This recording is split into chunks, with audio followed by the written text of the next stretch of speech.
The shift started happening when I stopped asking, what will they think of this price? And started asking, what's the transformation worth? And that's when I raised my prices, not from ego, from certainty. I backed my process. I backed my energy. I backed me.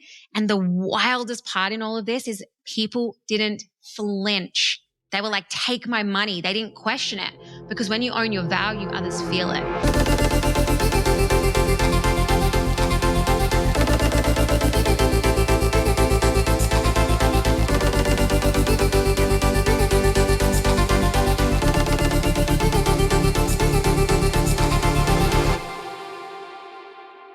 Hello and welcome back to another episode of the Beauty Industry Leaders Podcast.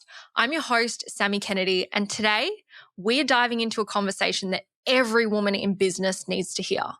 Whether you're trying to make your first sale, scale to 7 figures, or find your voice in a crowded online space, this episode is going to shake up how you think about sales, identity, and income. I'm joined by the incredible Brooke Triplet, founder of She Sells with Brooke, a global sales training company that's completely redefining what it means for women to sell, lead, and earn online.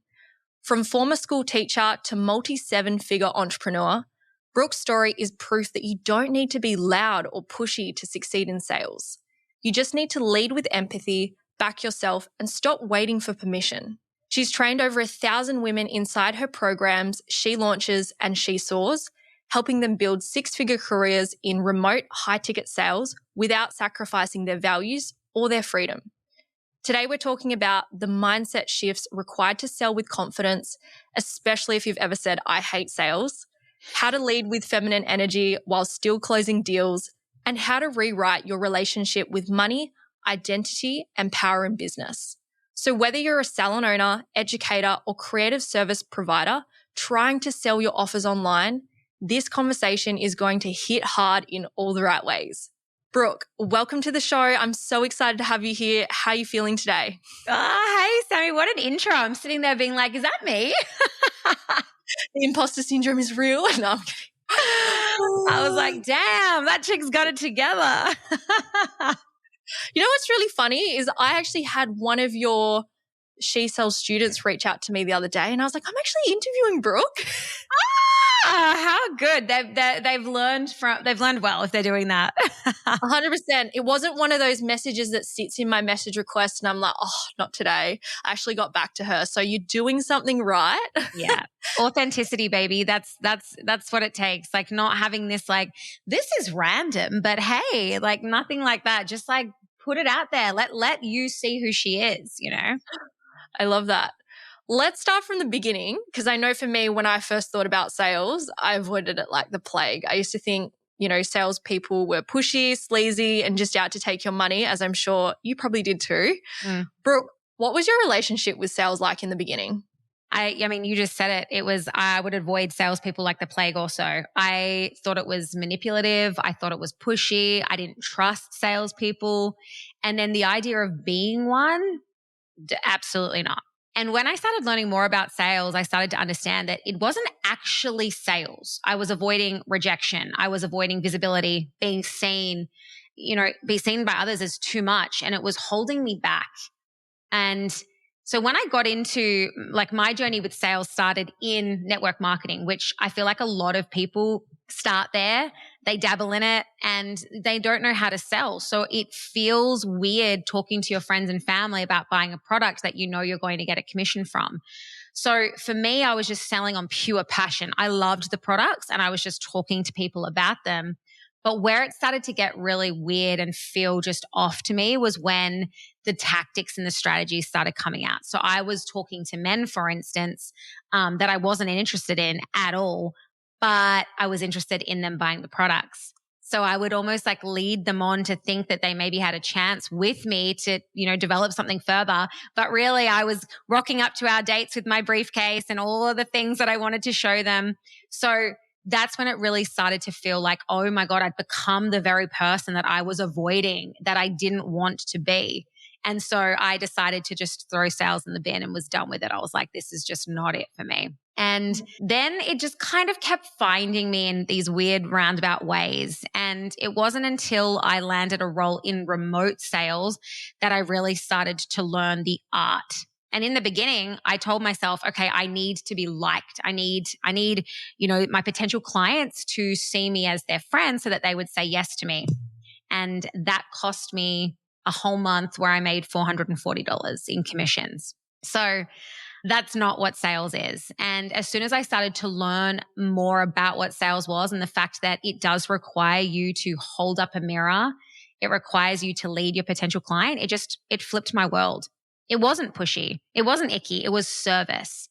And as soon as I started to have that mindset shift is when I started to see those big, big months. So for the person listening right now going, what the hell is remote sales? Can you please explain that? Best way to describe this in a way that makes sense to everybody, I always ask them, have you seen, do you know Gordon Ramsay? I actually got this from my head coach. This is the way she explains it. And it's just like, oh my God, it makes sense. So Gordon Ramsay, you know who he is, yeah? The chef. Yeah, the chef. Okay. Angry chef. The angry chef, yeah. Let's say that he wants to start a coaching business where he teaches up and coming chefs on how to open a restaurant. Okay. He spends money on building the business. He looks after the fulfillment. He is ready to launch and he spends money on the advertising. He puts it out to the world and 40,000 up and coming chefs click on his ad. Now, Gordon Ramsay's not the one that's on the phone to these 40,000 chefs. He can't. There's no possible way that he could contact all of them. And that's where a remote sales team would come into place. So you would sell on behalf of Gordon Ramsay and you would have everyone slot into your calendar. You'd pick up the phone, you'd take them through the process, and then you would say, do you want to do it? Do you not want to do it? If they do, you take 10% of the commission on top of that. So when someone's coming in for remote sales into a business, do they help with part of the lead generation, or the leads have to be there and then they're just converting the leads essentially? Yeah, they don't do anything. There's literally zero risk. In a lot of other online side hustles or just, other businesses, it does require some capital from you in terms of you need to put money towards the product, or you need to have a website, or you need to learn how to grow your social media so that you can actually share what you've got with the world. In remote sales, you don't have to do any of that. All you're doing is selling yourself to the business owner so that they know that you have the skill to be able to, actually sell. And once you've done that, there is nothing else that you pay for except time. So you might say to your business owner, hey, I can give you 20 hours a week between this time and this time, in which he would then, or she would fill you up with qualified leads, which means they go through a process before they actually speak to you. And then by the time they get to you, they've seen content, they've done homework, they're very brand aware. They know what this is going to be about to some extent. You're the person that just holds the door open and says, walk through, take my hand. So what were you doing before all of this remote sales? Because I know you have a bit of a career beforehand. Can we talk a little bit about that and why you shifted?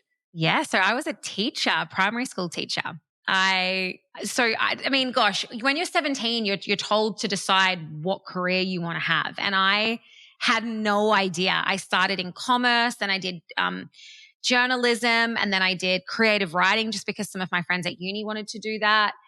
And every single time I'd be left going, I don't want to do this. This doesn't feel good for me. I don't like it. I don't want to go to my classes. I don't want to go to lectures. And so I took 6 months off. My parents were so mad at me when I told them I was doing that. And I remember being down the beach and this little girl coming up to me and she just asked me for some help. And in that moment, I thought, I like kids. Maybe I can be a teacher.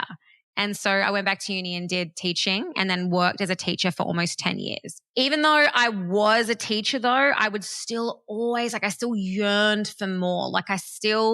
I loved the impact that I could have with the kids in my class, but I wanted to have impact on a larger scale. So I would always be looking for something additional to do. And that's when network marketing kind of fell in my lap. And I was like, okay, this is something I can do while I'm being a teacher. And yeah, it just all these different opportunities that had to do with sales just kind of kept finding me. Even when I went into the health and wellness space. So I kind of stopped being a teacher. There was a big scandal at the school that I was at, and that kind of put a sour taste in my mouth. So I was like, I'm just going to go to relief teaching for a bit. So I was doing relief teaching, and then I kind of got into the gym scene. So I was a club manager for a gym. And again, it was sales. I had to grow the gym. So that kind of felt better because I did feel like I was helping people.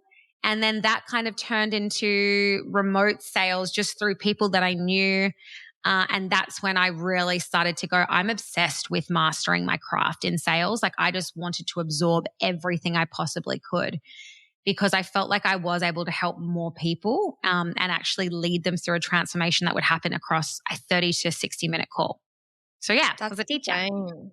I feel like as well, when you're in a sales role, it really brings up a lot for you emotionally. Like when I heard you say I used to work in a gym, when I was 17, I was a receptionist at the gym and then they put me into a sales role. And they used to just walk in and be like, Sammy, you have to sell $2,500 worth of whatever today. And I was like, memberships or packages? And then you're trying to get someone to pay for a year in full. And like, I would almost get to the point where I'm like, body's in a state of like fight or flight. I don't even want to ask them because I wouldn't pay that much. Like so much comes up for you. And I feel like going through that whole process of, you know, the rejection and things like that. Yeah. How do you go from a space of, oh my gosh, I feel uneasy with doing all these sales to then teacher, to then leading people in sales? Because I know I'm kind of going off a bit off tangent right now. So many thoughts popping into my mind. But for me, I've always been anti-MLM. Like I do not like people from MLM because of the way they sell. Yeah. And so what changes did you notice when you went from MLM to now how you sell in today's world? Oh my God, this is such a nuanced question because there's so many like minor, like hockey, I just like comes to mind like hockey stick growth moments that I've had, different levels that I've had to pass in order to be the person that I am today. But I think in the very beginning, like when I went from say teacher to remote closer, I had to shift from the employee mindset to the entrepreneurial mindset. Like that was the biggest shift I think in my whole life that I've ever had to do because I had to go from tell me what to do to I lead myself. I had to go from time equals money to results equal money. I had to go from security to responsibility. There was so many like things that I needed to break away from in order to really step into the world of entrepreneurship. You know, even little things like from I need permission to I actually make decisions. And I was so used to asking for approval from principals, from bosses. Like I remember I won a trip to San Diego for the multi-level marketing that I was doing. And like I won it. It was a week trip and I had to go into my boss, like my principal, and ask if I could go and explain the situation. And he said no. And I was like, well, I'm going, like I won this. And he was like, well, it's going to be unpaid. And I was like, I don't care. Like I'm going. But do you know what I mean? Like I was so used to being an employee. I mean, since the moment you start school, you're conditioned to believe that life has to go a certain way. You're literally prepared to become an employee. You're not prepared to become an entrepreneur.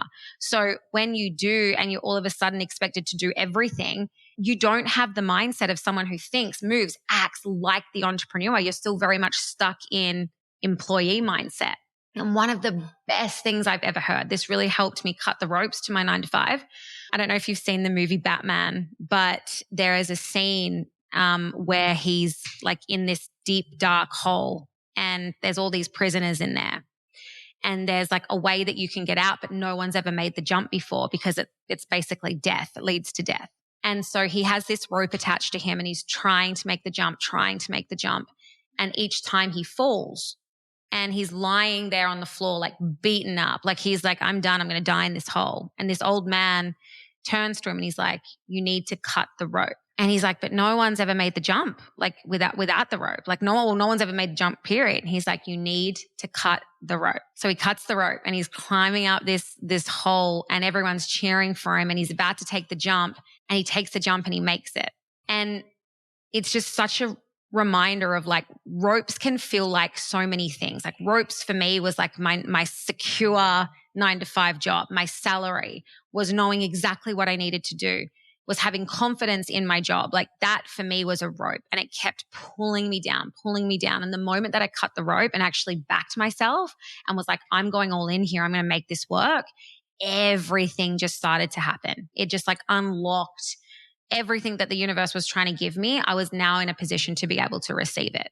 So I don't know if that's answered your question in a really roundabout way, but there was like so many internal shifts that needed to happen. It wasn't just like this one magic click my fingers and now I'm an entrepreneur. It was like moments that I had, levels that I had to keep passing in order to really think and act and move like an entrepreneur.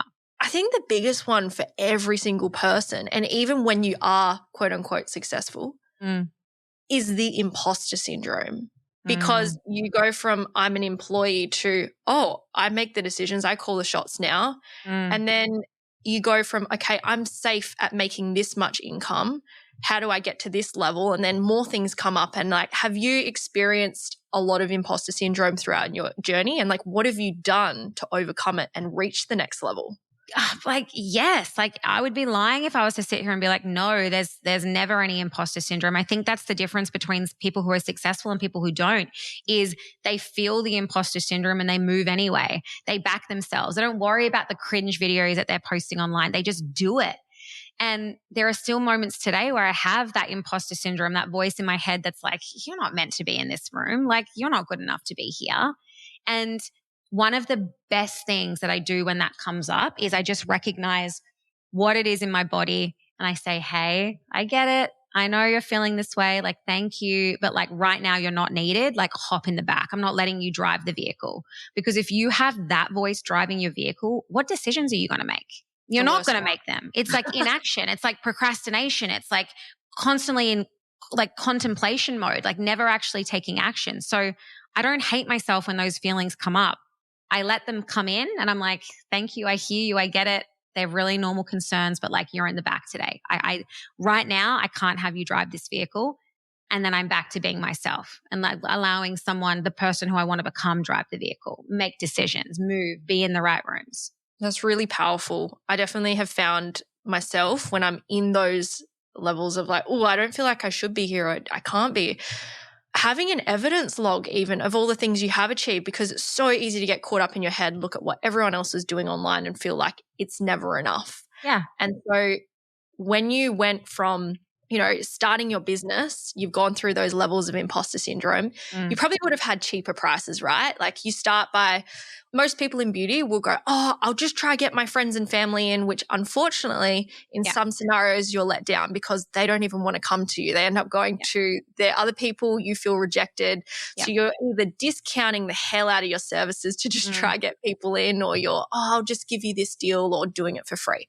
Yeah. What have you learnt when it comes to making that shift from undercharging and discounting and having that low sense of I'm not worthy of this to I can now sell high ticket. I can increase my prices. I am worth this much. Oh my God, I love this question so much. And I want everyone to just take a moment to listen to this, because I was exactly where you are. When I first started, I was offering low ticket services. I was selling a subscription. So it was $150 a month. That was it. That was all I was selling. And most of the people buying from me were friends, like friends of friends. They knew me. And I was never ever charging based on value. I was charging based on what I thought people could afford, or people that I knew, my friends, my family, would actually pay me without questioning it too much. And there was just so much fear underneath it, like fear of being judged, of hearing no, of not being good enough, yet to charge more. But then I realized I was never going to build a sustainable business if I kept undercharging to feel safe. Like I just wouldn't be able to do it. And I was stuck in this cycle of over delivering and under earning, and it was exhausting. I would dread doing my sessions. I just had this resentment starting to build because I knew what I was doing was changing lives. I could see the transformations happening right in front of me, yet I had these ropes. If we go back to the Batman analogy, I had these ropes tied to what I thought I was worth. So the shift started happening when I stopped asking, what will they think of this price? And started asking, what's the transformation worth? And that's when I raised my prices, not from ego, from certainty. I backed my process. I backed my energy. I backed me. And the wildest part in all of this is people didn't flinch. They were like, take my money. They didn't question it, because when you own your value, others feel it. And that's when I started consistently closing high ticket. And that's when the game changed. Like that's when in my whole business, everything just blew up right in front of my eyes. It's so wild to think that hey, if I put my prices up and I back myself, people are going to stay. I think so many don't even make it to the thing. They might even go, okay, I know I need to put my prices up. They sit there, look at it. And then even if they have their prices up, I had a client just recently do a profitable pricing session, and no joke, she's been a hairdresser for 20 years and she's telling me, oh, these are the prices I want to be charging. But the problem was she's been charging all her like first-time clients the exact same prices for the same 15 years. And so you've got people like that who are just so scared that all the clients are going to leave, and they don't realize that if you put your prices up, it will cull out the clients who are no-shows, headaches, like cancel or reschedule last minute. Yeah, like and let them go. Like you're going to get more money. You're going to make the same amount, if not more money, even if they do leave, and you're going to be less burnt out because let's look at it. How many people do you know, and I know you're in remote sales, but how many people do you know that own beauty salons or hairdressing salons that are burnt out, overworked, and just resent? They're not even showing up giving a quality service because they have nothing left in them to give. Honestly, like the lady that used to do my nails, I love her. She is an absolute savant at what she does. Like she is the best of the best.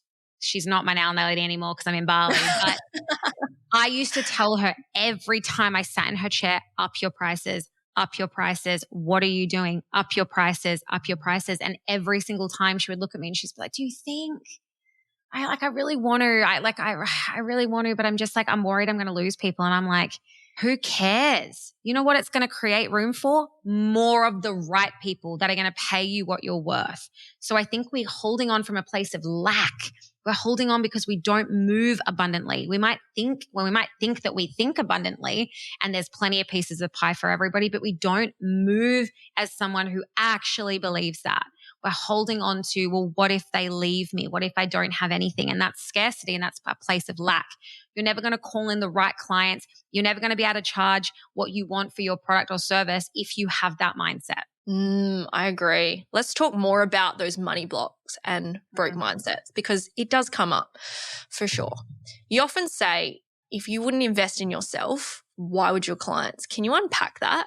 Oh my God, congruency in everything, right? If you wouldn't invest in a $10,000 offer, you're going to feel blocked asking someone else to do it. So let's make this make sense in the world of beauty. If you wouldn't pay $180 to have your eyebrows laminated, you cannot and you will never be able to charge a potential client that price. Okay. It's got to be congruent across every element of your life because sales is all exposing. It really is exposing of the things that you're not doing. Okay.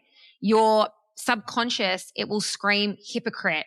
It will your energy will be off. It's everything. Like people will confuse price with cost and the cost is staying, it's keeping you where you are.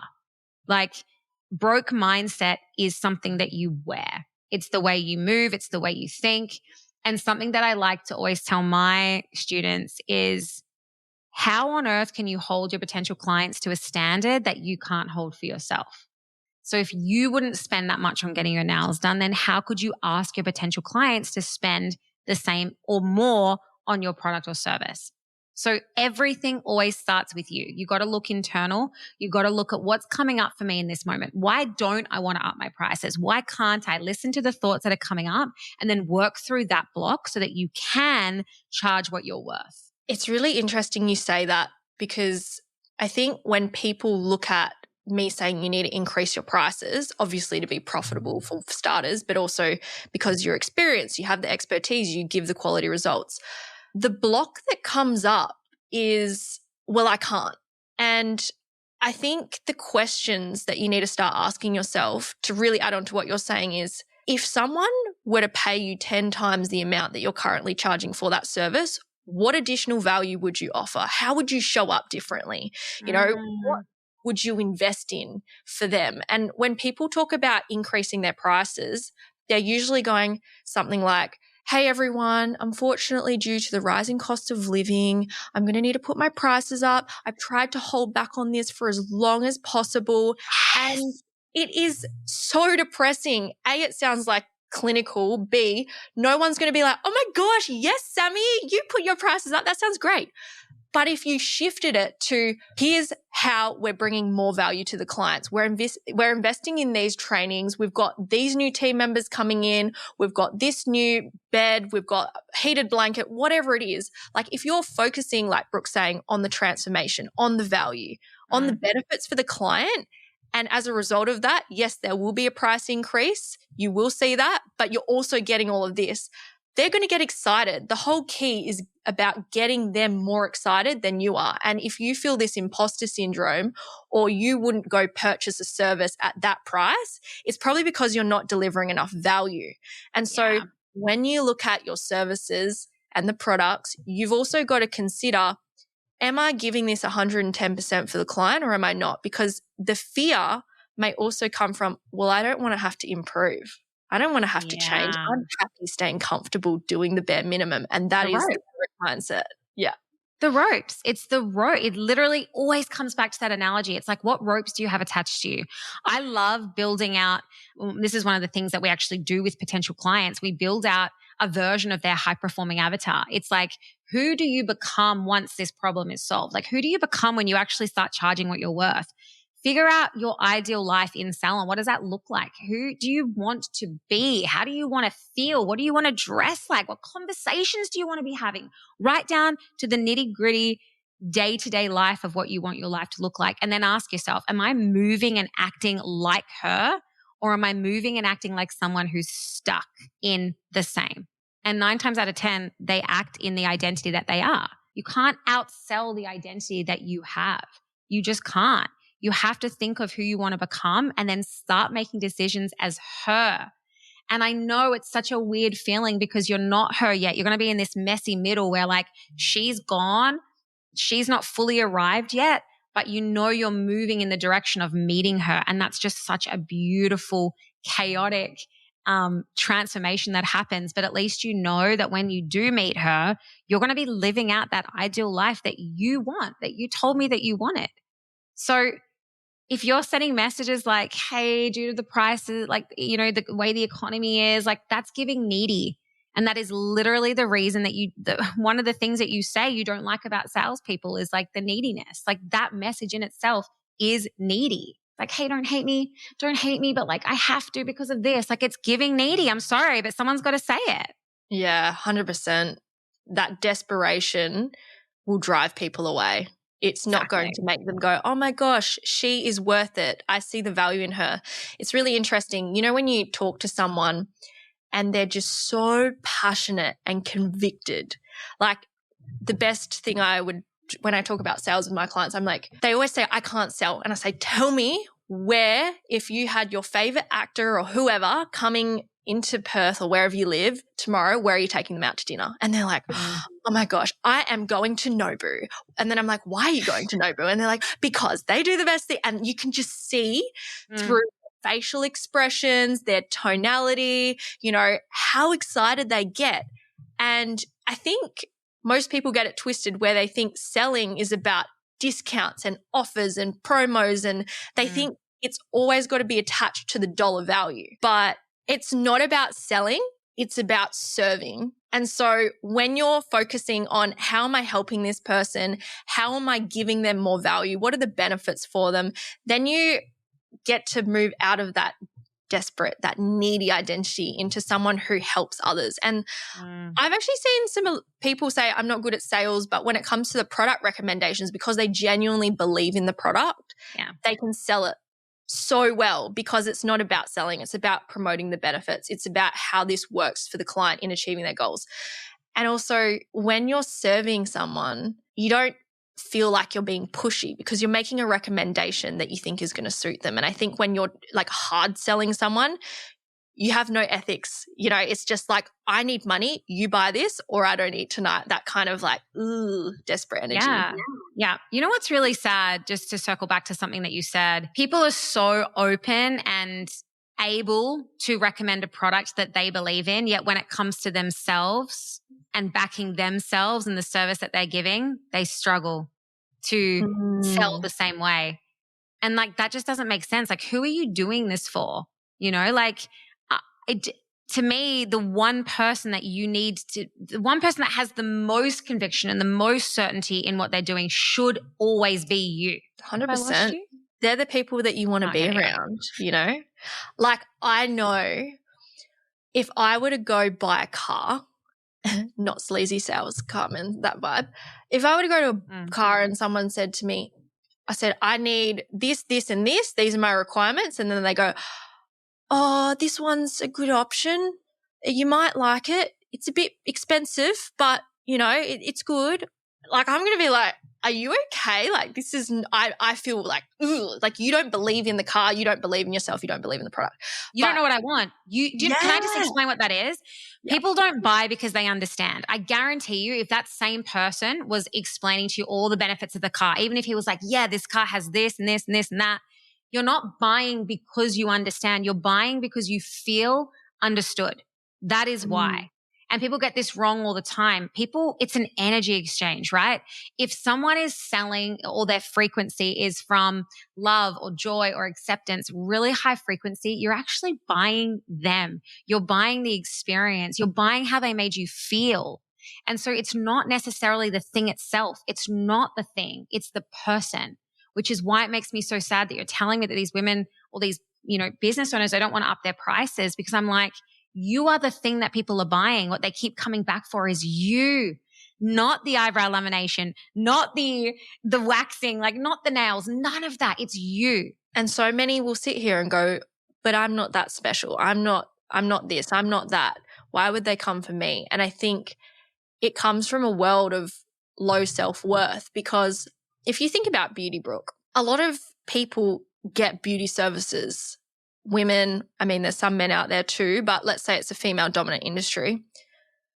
Why are they getting services? Are they getting it for self-care, or are they getting it because they feel like they're not good enough and they have to keep up with beauty standards? And this is something that I've always felt a little bit funny about, because I used to be the girl with eyelash extensions, platinum blonde hair extensions. And then as soon as you turn 20, it's like, when are you getting your boobs done? And when do you start getting Botox? And you should get lip filler. And I'm like, I just don't feel like any of this aligns with me. And then you see women in their 30s, oh, they're getting facelifts, they're getting salmon sperm facials, they're getting all these fucking weird things. And I'm like, when did we get to the point that we are convincing ourselves that we need all these other things, whether it's beauty services, external validation on social media, you know, having all these achievements and awards. Filters. You know, like, why am I not good enough as who I am? And like, what am I trying to fill? And I think for me, sales, business, imposter syndrome, like it all came from this emptiness inside. And I think for so many people, especially in the beauty industry, they're trying so hard to keep up with everyone else just to be accepted. And like, when I let go of having blonde hair and went to brown, I felt like I went through an identity crisis. When I got rid of my eyelash extensions, I was like, oh my gosh, I have a podcast called The Beauty Industry Leaders. I am a business coach in the beauty industry. I don't like eyelash extensions anymore. Like, does that make me a fraud? And then I started to really accept myself and go, no, this is who I am. I like want to step into my natural beauty. This is what makes me different.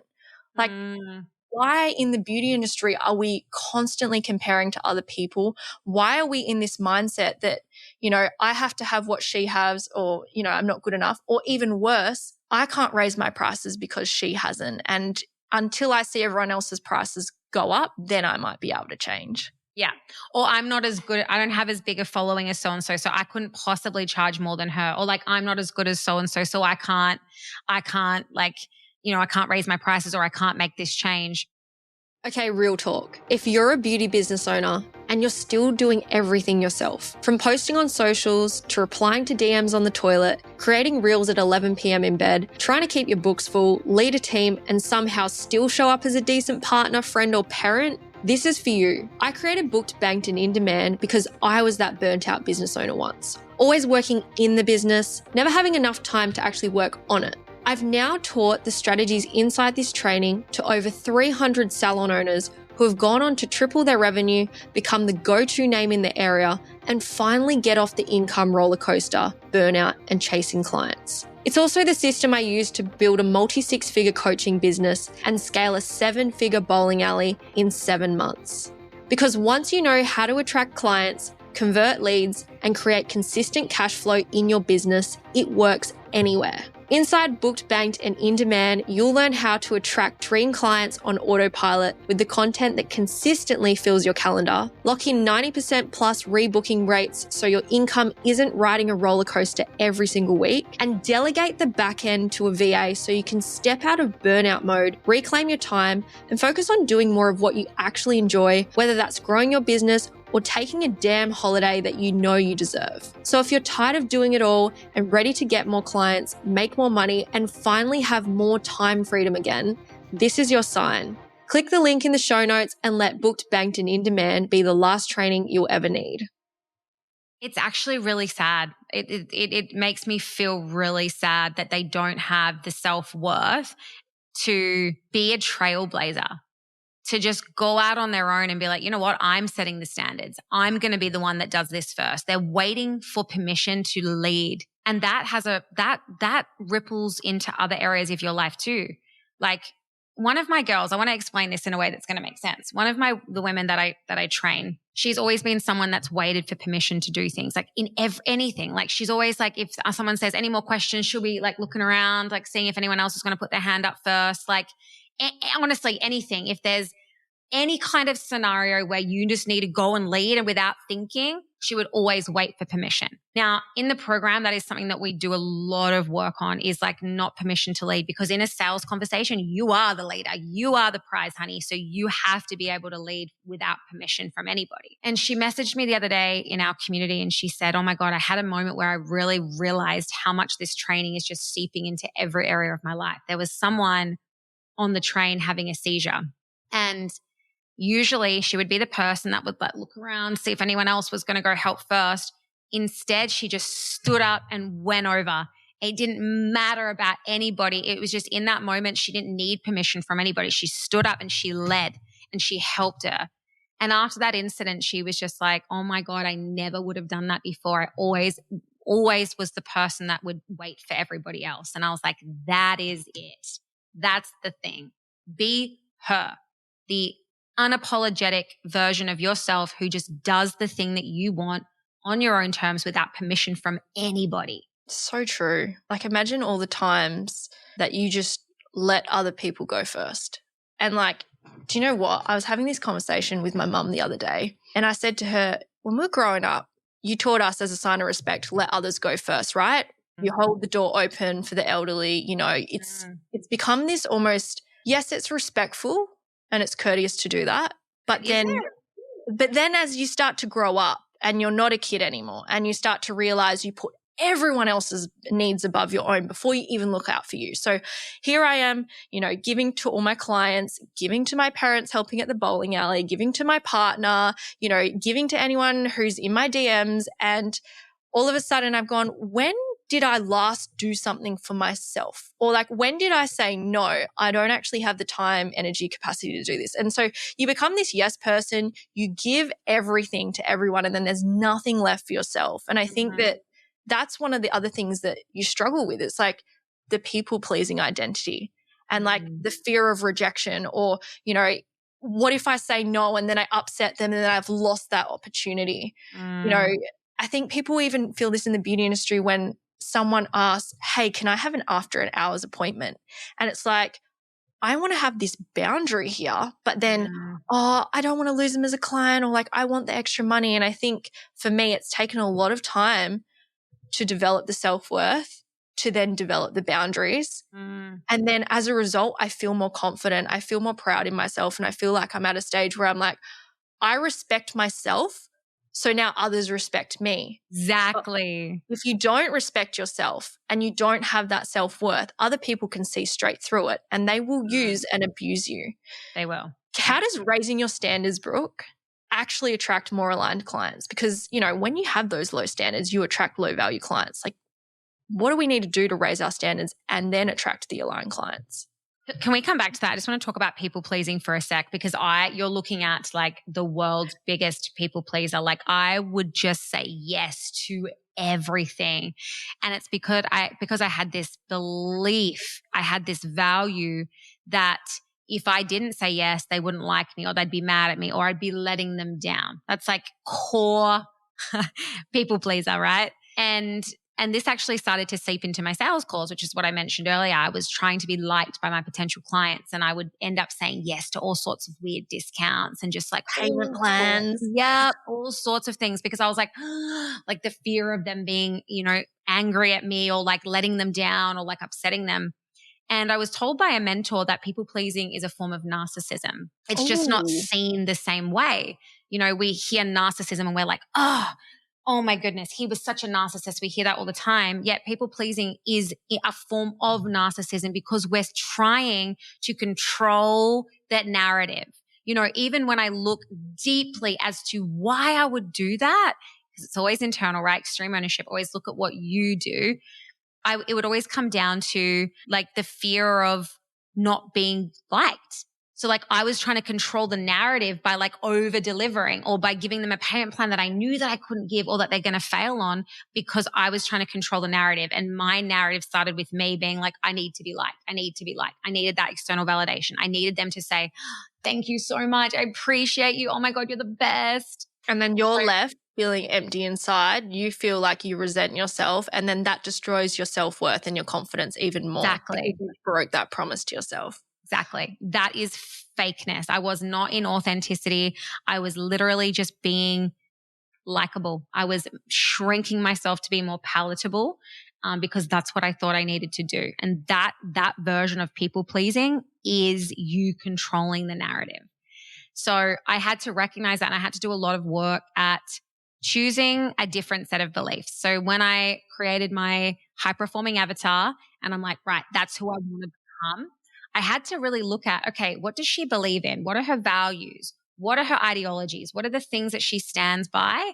And I needed to start to and I did. I felt so uncomfortable having tough conversations and saying no to people. But every time I did it, I knew I was one step closer to being her.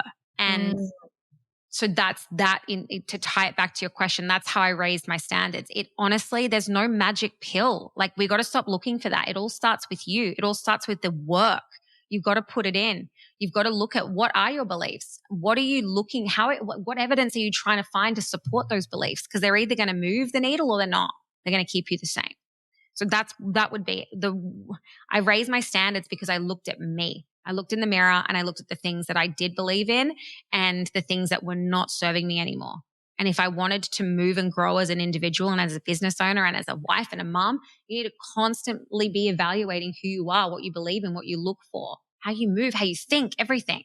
And that means being able to put yourself first so that you can be in a position where you can serve others from the best version of you. Exactly. I think a lot of people miss that. Like, they're going, okay, I need to put everyone else first and then I'll work on myself. But it's like, no, if you work on yourself first, then everyone, including you, gets to experience the best version of you. And how much cooler is that than the one that's burnt out, stressed out, snappy, unhappy?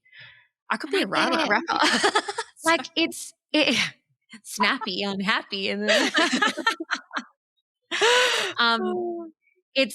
I get it. Like, I really do. It is hard work. It is so exposing. It's confronting. It doesn't feel good when you're doing it. But let me tell you, the growth that you will have, the wisdom that you will gain, the more, like, how in tune you'll be with your intuition and your body and your thoughts and your boundaries. Like, it all just gets so much bigger that you magnetize to the right people. They just called to you, rather than you constantly putting out there like, hey, I like trying to get more clients, or like, hey, I'm looking for 10 people to, whatever. They come to you because of who you are. Like, you operate at a different frequency. You're just magnetizing the right kind of clients. I honestly believe this. When you see, some people, they don't even have to be the most attractive in the room. Like, they could just have this energy about them and you are drawn to them. Like, at a social event, you're like, they look friendly. They look fun. They look like a vibe to be around. Yep. I really find that shows through on socials too. Mm-hmm. Like, I saw your content. I'm like, she needs to be on the podcast. Like, I don't care. If she rejects me, too bad. Like, but I've got to put myself out there because she is the kind of energy I want to be around. And then you get a reply back. I think so many people are scared of, like, even surrounding themselves in that energy.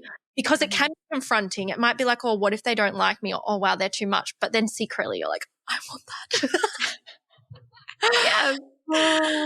I just think like Mel Robbins says it best, like let them theory. Have you heard of that before? I have. Yeah. Explain it to the guests though. Get them on board. Yeah. You have to live by this. It's such a basic principle, but it's just like so powerful. Like it's just such a, oh my God, it like takes all the power away from like everything that, all the overthinking that you do before you do a post. You know, lots of people in today's world, they're like, I don't want to be on social media. Like, or they're the ones that are screenshotting things and putting it in the chat, in the group chat, being like, oh my God, this is so cringe. Either way, Mel Robbins explains the let them theory is let them. Why on earth are we getting tied up in what other people think about us? Why are we stopping doing something that we've always wanted to do because we're worried about how people are going to respond? Let them. It doesn't have to affect you, but we let it affect us. Just let them do it. Who cares? It's so like mind-blowingly basic, but it's like so refreshing. Let them. I know I would be in so many freaking chat groups. I mean, I was actually in a men's Facebook forum just recently where he wrote, my wife is wanting to do this program. Like, do we think it's a scam? And like, honestly, like I was getting attacked left, right, and center. But then there was like some really beautiful men that were actually in there being like, my wife's in that program. It's amazing. Like, you guys don't know anything about it. Rah, rah. So there was like this full fight going on. And usually something like that would chew me up for months. Like I'd be like, oh my God, all these people are talking about me. They hate me. Like, what have I done? But I was just like, let them. I was like, whatever. I'm not going to put any ounce of energy towards thinking about this. And I'm happier because of it. You know what? That is the most freeing thing ever. Like, I know you've been in a fair bit of PR. Mm-hmm. I had an article come out on news.com and it was really interesting because it was like talking about my journey to building, you know, a 6-figure business and then, you know, 7-figure business, all the things. And everyone commented OnlyFans, you know, and it's like, you've done OnlyFans. And then I actually saw Rachel, I can't say her name right now, but who is Elijah? Yeah. And they hit 20 mil and there was this whole thing. And anyone who knows who is Elijah, like they've been on a massive journey. And then everyone was commenting OnlyFans.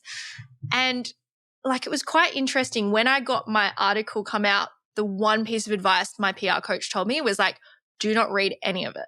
Have a friend scan through. They can give you the general gist, which is how I found out. But, you know, I remember it would be 2 weeks and I was like, almost tempted to read it, but I was like, no, I don't need to. And then it'd been a month and I just went to check and I'm like, oh my gosh, this thing went viral. Like it had, you know, 800 plus comments and I never read any of them and I was like, I could have sat there and spent a whole month stewing over that, upset, you know, broken. And then to find out that some people who don't even know me, who literally have no lives, they're sitting there and they're fighting other people in the comments about it. I'm like, holy shit, like how do people have time for this? You know, I'm out here doing big things and like there's someone complaining on Facebook because they didn't even read the article. And I think the whole let them thing, like you're saying, is like people are going to say whatever they want to say. They'll send it to the group chats.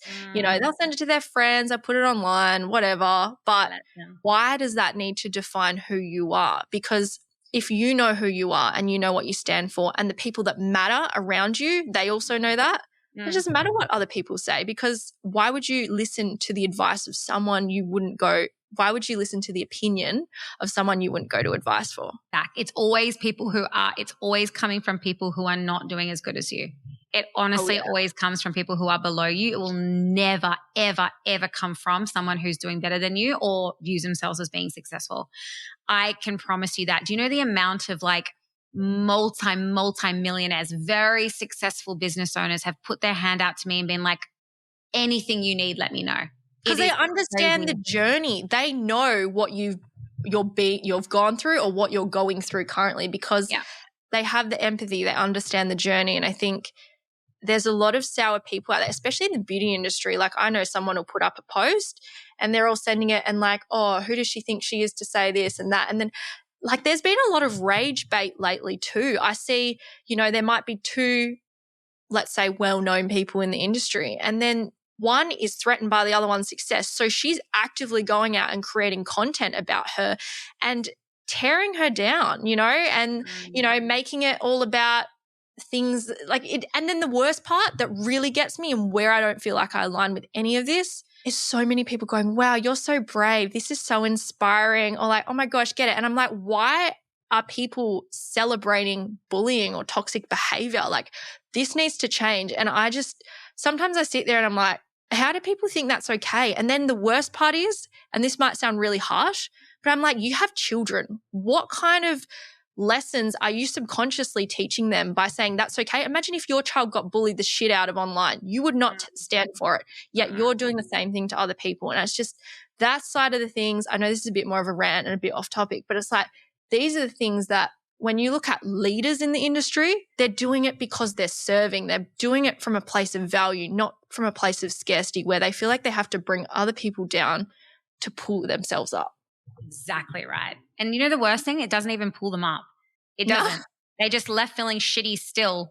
And it's like, so why would you do that? But honestly, like the best bit of advice is it always, always comes from people who are doing worse than you, who see you as a threat, who see you as doing something different. It will always be those groups. It will always be people who are going to be small because they don't have what it takes to do big things. So I let them because I'm like, you're clearly not as successful as me. And even if you are, you don't have a rich mindset. You do not have a kind, like authentic soul. And I don't want to have anything to do with that. I just don't. And you don't play into it either. Like it's kind of when you have that level of boundary for what you will and won't tolerate, like it's like people gossiping in salons about other people. I'm like, if I had a business, I would not be gossiping in front of other clients about other people. That's just a big no-no. One thing I remember when we spoke about before we jumped on the podcast is the map of consciousness. And I think this will tie in really well. Can you please explain how this shows up in business, especially in sales? Yeah. It's something that I'm getting into a lot more recently because most people sell from fear. Fear of being judged, rejected, not enough. But that frequency will never, ever, ever close a sale. You need to operate from courage, acceptance, service, even love. And this is where the map of consciousness changed everything for me. The moment I stopped trying to convince and started coming from truth, people felt it. So it is a resource that you can go and have a look at. It's David Hawkins. Oh, I could have that wrong. Can I just quickly check that? Hang on a sec. Here's me. David I know is David Attenborough. I think David Hawkins. Okay, I did have that right. I didn't want to get that completely wrong. So we'll just go back. So It is a resource that you can use. It's by David Hawkins. You can have a look at it. It basically tells you all the different levels of frequencies and it gives it like a number. So for instance, fear, guilt, apathy, they're all really, really low. Even desire and pride are low frequencies. So a lot of business owners, particularly in beauty, as just from what you've been telling me, I believe would be in pride. I've been doing this for 20 years. Like I know what I'm doing. These need to be the prices. Like that's a low frequency. That's pride. The moment that you can start recognizing your behaviors, the language that you use, the thoughts that you're listening to and paying attention to is the moment you can start understanding the types of people that you're pulling in, you're drawing in. So if you're in pride, you're only going to pull in people who are at that level, that frequency. You're never, ever, ever going to experience having someone who's in joy or acceptance or love. And if you move yourself up the frequency, like ladder, I like to call it, you will start to become that person you mentioned who just can walk into a room and for whatever reason, people are just drawn to her. It's just this magnet. It's like, it's an energy that people want to follow, that want to be in the same vicinity as. And as a business owner, it is crucial. If you want success in your business, you need to be a high frequency. Authenticity is the ultimate highest, and that's just you being you, all of you. There is nothing to hide. It's just, this is me. Who I am online that you see is exactly me in person. I don't have there is no differences. Like I'm just her. That's me. And so people are drawn to that. it's not a mistake or by luck that I have I almost have 1,200 women inside She Sells, and that's just my paid group. I almost have 4,000 people in my free group. It's because they really feel like I'm relatable, and that's just who I am. I am just so in alignment with who I am that's the energy that I give out. So if you want to do an energy audit with yourself, like a frequency audit, have a look at David Hawkins's map of consciousness. Start to analyze and observe your behaviors, the thoughts that you have, the reasons why you don't make decisions about certain things, and look at where you are for majority of the time. I can guarantee you it's fear. I guarantee you it's fear. And fear, you're never going to get where you want to be when you operate from a place of fear. It's like the good old NLP, fear or faith. You could sit there and overthink every single worst case scenario. But how much more empowering would it be if you thought about all the good things that could happen? Because either way, both can become true for you. And if you choose to believe in the more empowering thoughts, beliefs, and desires, then you can work towards that. Your body is going to start, like your mind, everything is going to start working towards that. And I think when you look at the fear of raising the prices, let's say, you're going to think about every client leaving you. You're going to think about how you're going to be more expensive so people won't want to book with you. So then that's going to bring up a lot of emotional shit for you, and then you're not going to want to do it. But when it comes to looking at, if I raise my prices, here's the positive things that happen. I could attract new clients. Not even could. You will. You will. Like this is like even the language just then. It's not like I could do this, I could do that. It's like I will attract new clients. I will have clients who don't expect as much as my current clients. I get to. They're all such powerful reframes that you can do with yourself. But we're still so stuck in the frequency and the identity that we have. So it's, speed is important in success, right? By the time you do something, someone who is more successful and has those thoughts and acts anyway has already done it 5 times and failed 5 times and have found a better way. And you're still at the start line thinking about, should I start like this or should I start like that? Whereas, 10 other people are already almost finished. It's like you have to act quickly. You have to make a decision about something and then just make it work. Just be like, yep, all right, I need to up my prices. Forget thinking about it. Just do it. Just do the freaking thing and then worry about it. It's so interesting. When you look at all the positives that can come from it, you almost get into the state of, I just need to do this right now. Like I'm not going to wait until next month or the new financial year or Monday. I think when you talk to a lot of people, especially about starting the gym, they're like, I'll wait until this. I'll wait until that. Why not start now? And I think everything you're saying is just like, just do the thing, because everyone else is not going to wait around for you. The world is not going to wait around for you. Business is a brutal sport. It is not fair. It does not wait for anyone. And, who are you serving by waiting and not doing the thing? Like, maybe the clients because they're getting cheaper prices, but like every time you start every time you stop and you wait and you procrastinate, you hold yourself back from becoming that better version of you. Exactly. You're serving the identity of the person that you currently are. That's what you're serving. It feels good because moving in alignment with your beliefs always feels good. But here's the thing. It's those very beliefs that could be keeping you the same, that could be keeping you small, that could be stopping you or holding you back from actually receiving what you deserve. So it always if you have a belief that we live in a world where people can't afford to go and get their eyebrows done, then guess what you're going to find? You're going to find evidence to support that belief. It's the way that our brain works. It's literally how it works. But if you believe that people will find the money to go and get their eyebrows done because it makes them feel good, you will find evidence to support that belief. So you need to really look inward. Like I keep saying it, but it's seriously the answer. Look inward. What are your beliefs? Don't fake them either. I think sometimes people go to do the inner work and they start writing their beliefs and they're like, I'm a millionaire. I'm a good person. Yeah. I have confidence. And it's like, you don't. Be brutally honest with yourself. What are your beliefs? And they usually stem from childhood. They stem from right back from school. But what are they? And then what is your brain searching for to prove that to you? Because you can either have beliefs that are going to, again, move you forward, be in alignment with who you want to be, or keep you the same. Brooke, how can we start increasing our perception of value and actually embodying it? Because it's one thing to say, here's what I want to charge or here's what I want to believe in. But I think the mindset piece, it can sometimes seem like a good idea when you first do it and then you're like, oh yeah, and it doesn't stick. So how is embodying it actually going to help it become a part of our reality? Well, firstly, it's important to note that your job is not to force people to buy. No. It's not your job to do that. It's to reflect back the possibility of what their life could look like if they actually backed themselves. That's not sales. That's service. Okay. The more I worked on myself, the better I sold. Sales became a mirror of how I valued me. So the answer to that question, again, I just keep saying it, but it's to do the inner work. And you're going to get a lot of people be like, yes, but how? How do I do the inner work? Start by writing out your beliefs. That is step number one. Write out what you currently believe in, what's holding you back, all of the limitations that you put on yourself.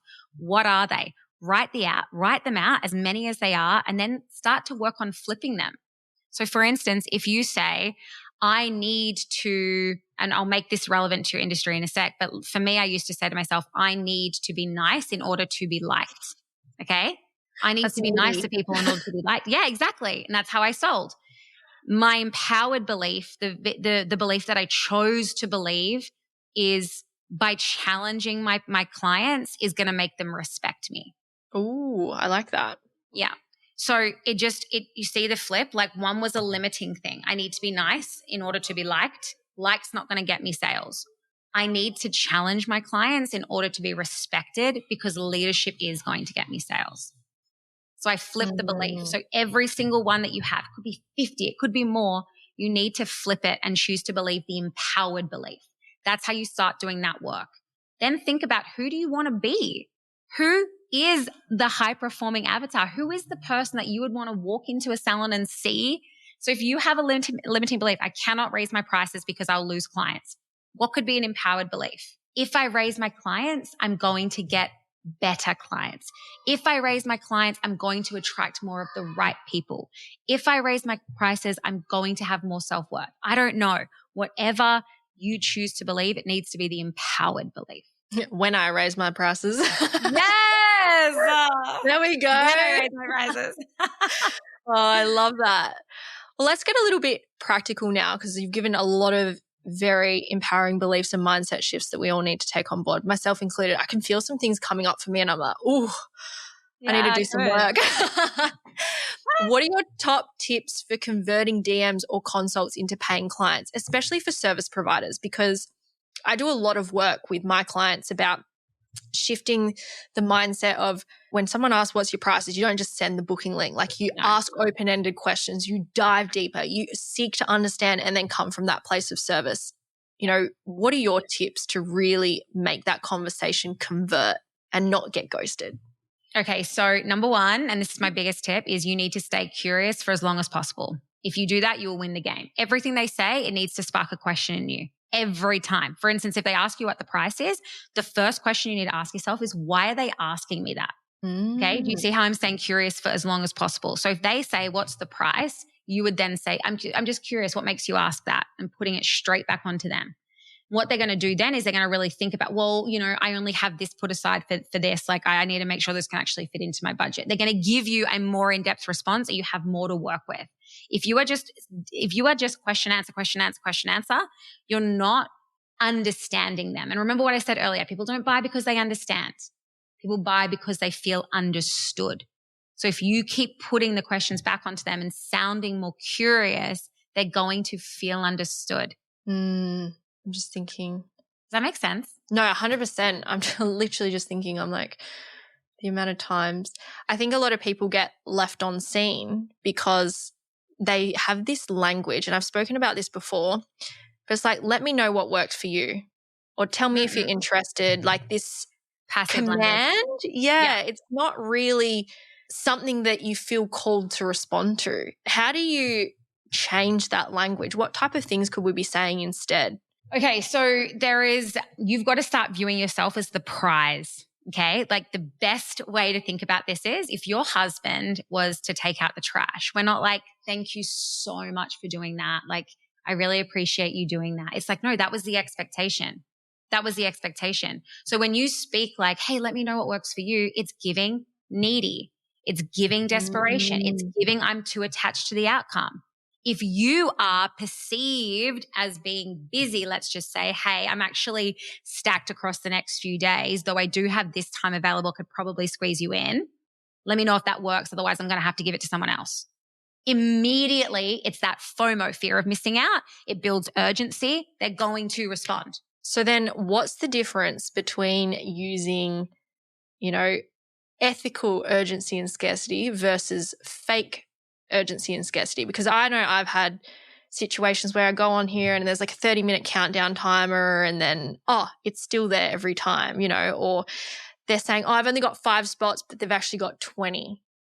How do you actually show up and use that as a tool, but in an ethical way? So I still think you can use FOMO and like as ethical urgency, even if so let's just say you're like, I'm looking for 10 women, but you're actually looking for more. I actually think that is okay if the intent is okay.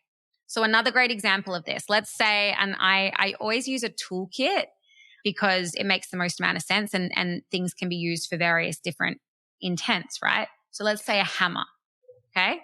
Yeah. A hammer is a hammer. Now, it can be used to literally butcher someone and as a weapon, or it can be used to hang up a picture frame of your family. So it depends how you use the thing, the strategy.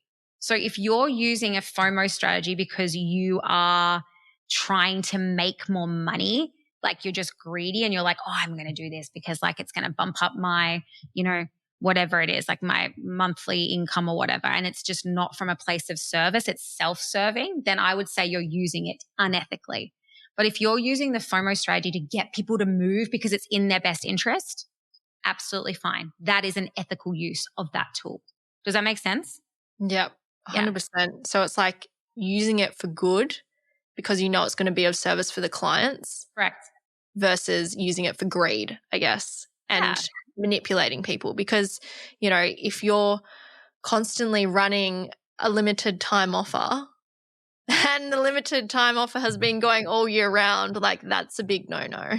Yeah. But again, if it's in the best interest of the client, I think it's okay. Maybe the wording could change. It could be think about another way to name it. You can still do the thing, but just think about it a way that feels more ethical. And it all comes down to how you make your client feel. Remember, people don't remember what you said. They remember how you made them feel.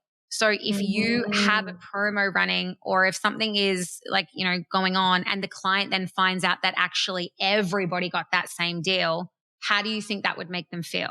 They've been deceived. Yeah, they've been deceived. They've been lied to.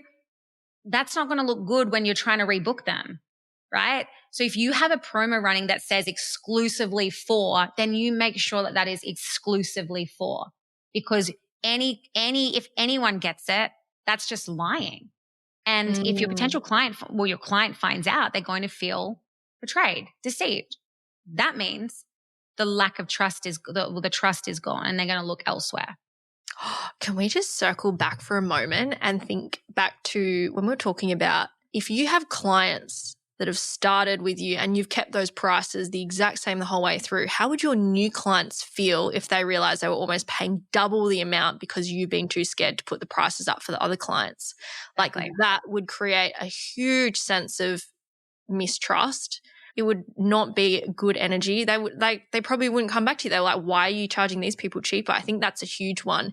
If you're delaying putting your prices up, think of it that way, because I know if I was going to go get my hair done and I was paying $400 and, the other person who gets the exact same thing as me is getting it for $250, I would be like, why is there a difference here? What am I doing wrong? Do you hate me?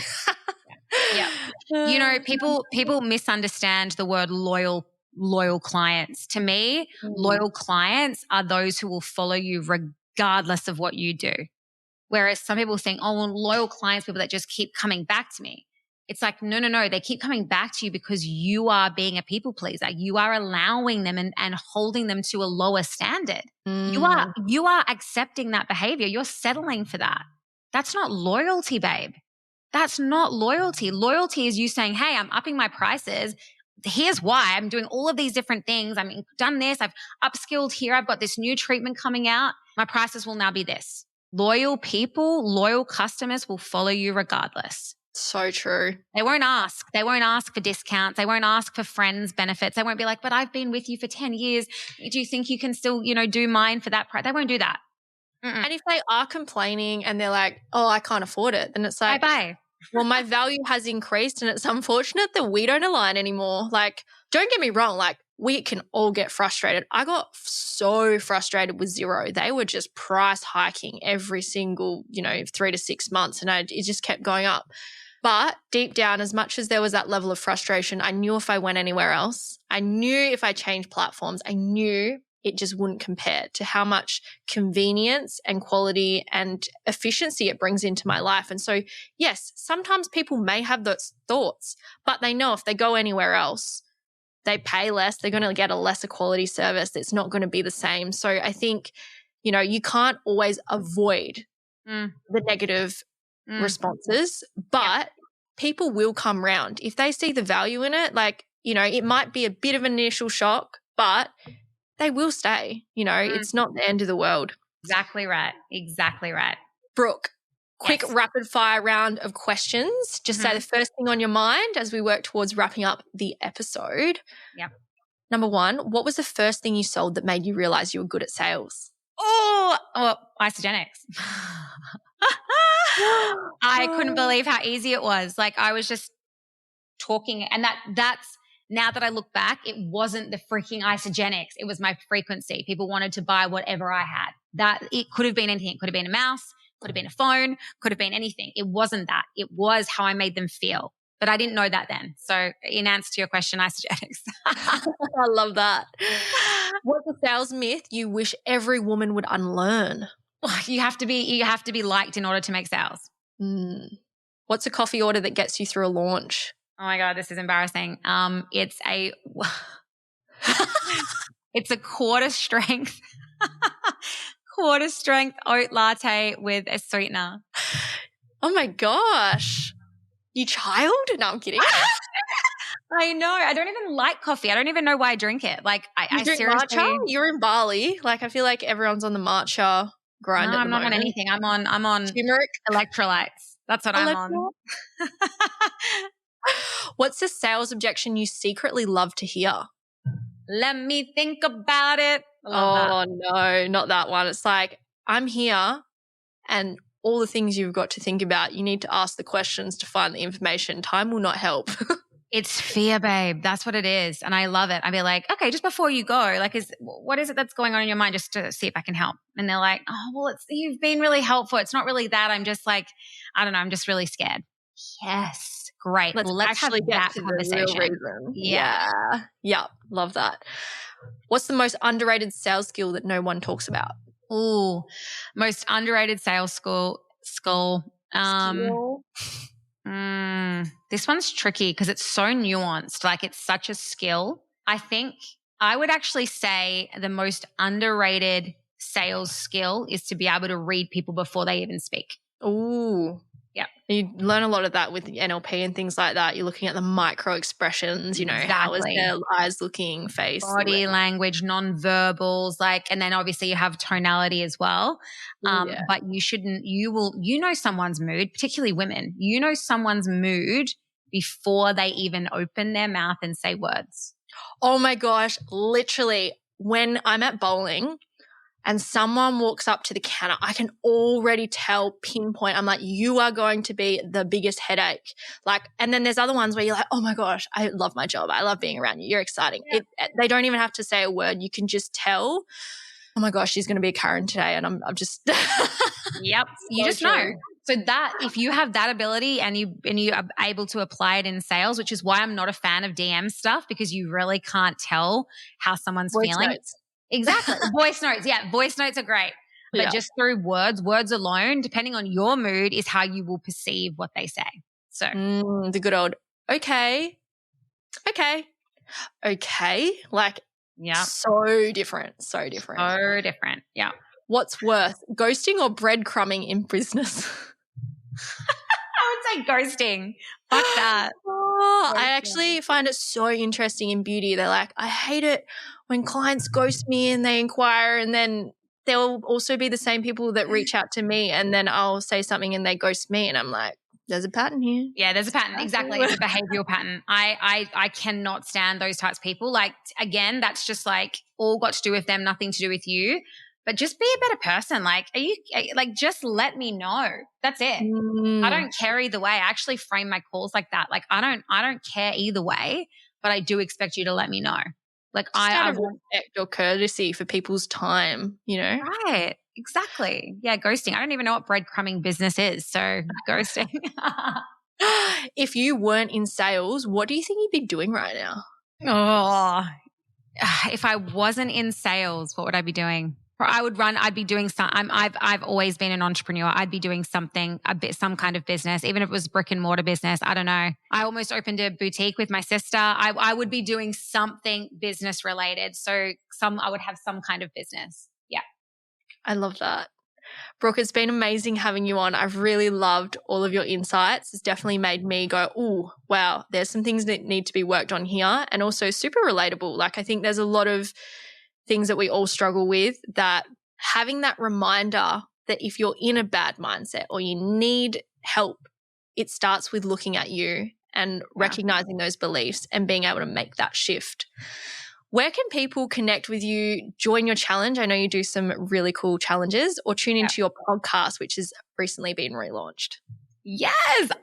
This is the best part. I love talking to new people. So you can follow me on Instagram, She Sells with Brooke.